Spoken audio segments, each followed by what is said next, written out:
Yeah, this is Scythe Incendio. I wanted to get Scythe Incendio because, dude, it has a devil on it. It literally has, like, a devil on it. Like a four-horned devil with like, fire spitting out of it. I also wanted to pick up a red one. Always like the color red. And I just gotta say, these things are so well produced. I mean, just absolutely phenomenal. Figuring out how to put it together was kind of pain in the ass because, like, well, first off, you know, I'm thinking burst, so it's put this in, and then put this in, and then click it together, but mine won't go together like that. So you gotta put this in. Thing's called the ratchet for some reason. Quit changing the names of these. Call this the disc. Come on, man. Like, or the track. I wouldn't even be mad if they called this thing the track. But you gotta put this in first, and you gotta lock it in there. Feel lock. Do we just not lock around here? Or maybe it's a gravity thing, I don't know. Still fighting with these things. Okay, there we go. That didn't sound good. And then you put this bit in, which seems really counterintuitive. It's very well balanced. Now there is one teeny tiny point of concern in here.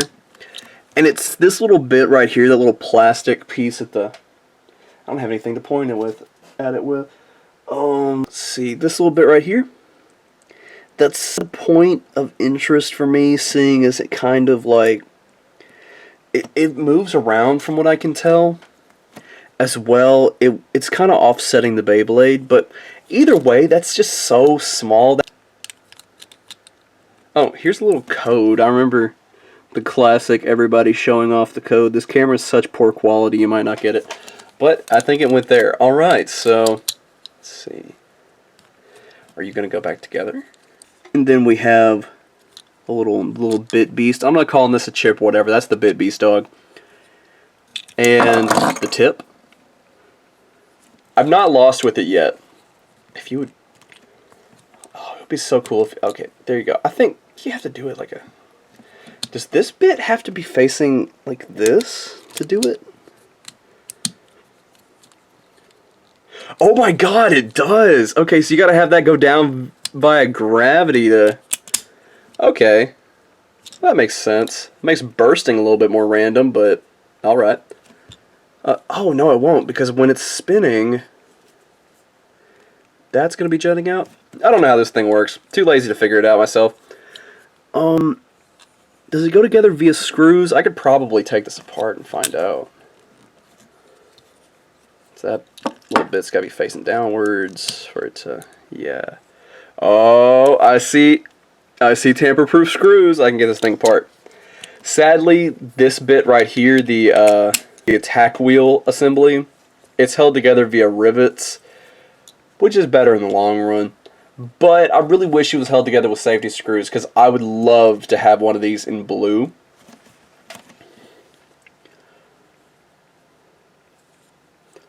But let's go ahead and get into the review, you know. First off, looks really cool. It's called Scythe Incendio. It's got 4 sides. It's got kind of a Death Scyther thing going on. We all remember how good Death Scyther was until the God series. Then we got our launcher. This is the Hasbro launcher, and oh my god, this thing is phenomenal. When we pulled it out of the box, the first thought was like, oh my god, it's so freaking small. Like, why on God's green earth are they doing this? It's so good. It has great pull control all the way through. This is genuinely just so perfect to my hand. It feels very, very solid. And you wouldn't think it was, considering it is free spin? What the heck? A good free spin launcher? But it is so good. I want to say this is one of the best starting launchers ever. I mean that. Now, granted, it's got no real compatibility with anything. It doesn't have a place where you can put a handle on. It doesn't have a place where you can put like a weird gyroscope. Those things really don't do anything. And I think like a lot of people just kind of want that stuff to flex, because I have the ripcord puller thingy. But those are the same guys that will like just let go of their string launcher cord. Which, why would you do that? And this Beyblade is so good. Like, on top of the fact that it's just outright really, really, really solid. It's got great stamina. Everything in X has good attack. It's got great movement. The tip has great movement. It's kind of like a weird little fellow. It's got like a hole. It's like a whole point. I don't know. There's probably like a really long list of numbers that this thing is called. Don't care. But back to the launcher. This is my favorite thing they have done yet. They actually made a 3-toothed launcher. Now you're probably looking at this and you're thinking like, ugh, gross. No. This actually gives it more points of contact with the Beyblade while launching. Gives you a stronger launch, gives you a more stable launch, and reduces a lot of the issues that you have with a free spinning launcher. Another neat little thing I used to like about, Metal Fight. You used to take the tip off, and you would store the tip separately. I can't. Let me get this off like I want to. Don't make me use my teeth. I'll use my teeth. You used to would store your Beyblade with it like this, where it was really, really flat. Then you'd have the tip separate, and then you'd put the tip on. With these, it kind of has the same thing going on, where you can just take the tip out and store the Beyblade like this. But also, and I'm not telling you to do this, I don't know if this was intentional or not, but you can just kind of fit that in there. It stays in there like pretty freaking good.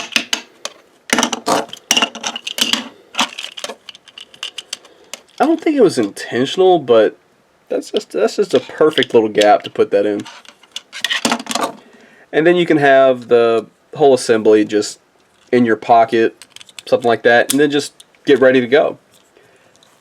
Now, there's not a lot of ways that I could really go custom with this without breaking the rivets, putting screws in, then doing the whole thing. Even then, that would probably be like only a one-time mod per Beyblade, which I don't really like. But these right here, oh my god, I love them. The performance tip makes up a third of the Beyblade's performance. That also being the rest of the Beyblade and the launch that the blader is using. But with this right here, I'm pretty sure I can really just kind of make a copy and then do whatever I want with it. So I could definitely make these a lot heavier. This little bit at the end is probably going to be a little bit of an issue, but that is pretty much hollow all the way through. In fact, I want to see how hollow it is. Okay, so I'm really hoping this is 4.5 millimeters.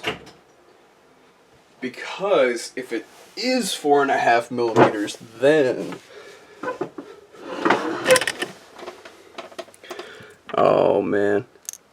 Oh my god! That is phenomenal! This is really 4.5 millimeters. I can add... oh. Well, that's an issue, but... if this is 4.5 millimeters, how many of these can I add? 3 of them exactly.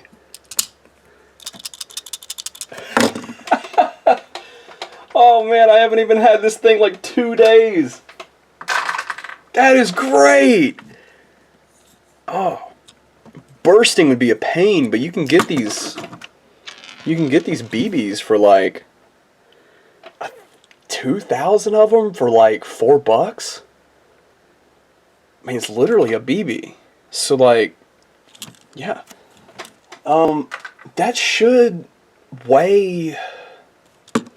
what would the weight of that be? Magnets? Is any of this magnetic to begin with? No, but... nope. You see, like I said I was going to retire, and now I'm already back on this stuff. A 4.5 millimeter Beyblade. There's a 4.5 millimeter hole in the Beyblade perfectly. That is lovely. I love engineers.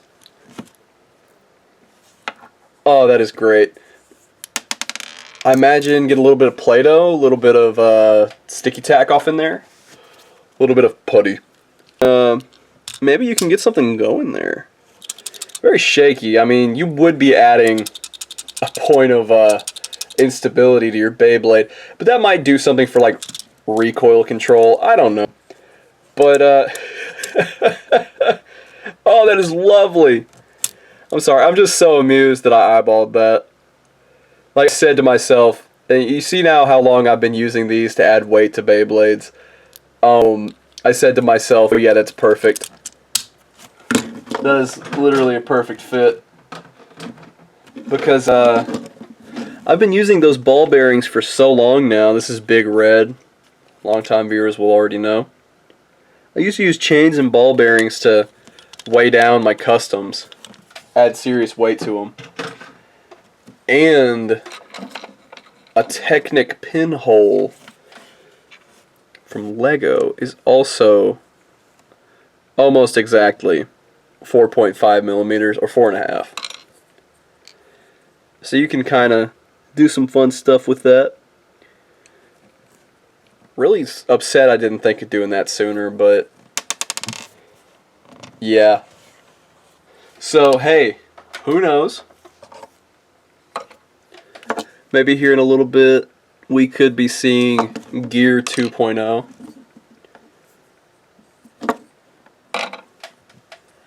But I guess I should at least show off the Beyblade in rotation, of course. There's never good angles on this thing. 3, 2, 1, go shoot!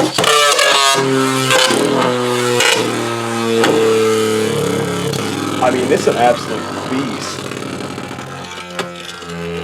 Very heavy.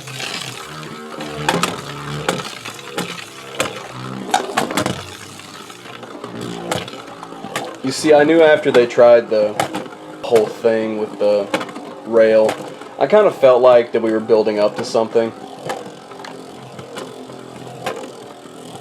But, yeah. It's also really nice to have a full metal Beyblade back, because that just feels right. We took a step backwards with burst, we really did. I think that they came up with the gimmick for bursting, and then they said, okay, let's take the metal off of them, because that's parts of metal spinning at high speed, just flying around. The metal balls were still in there, if you think that really actually affects it all that much, but yeah, well anyways, thank you guys for watching, and it's kind of nice to be back.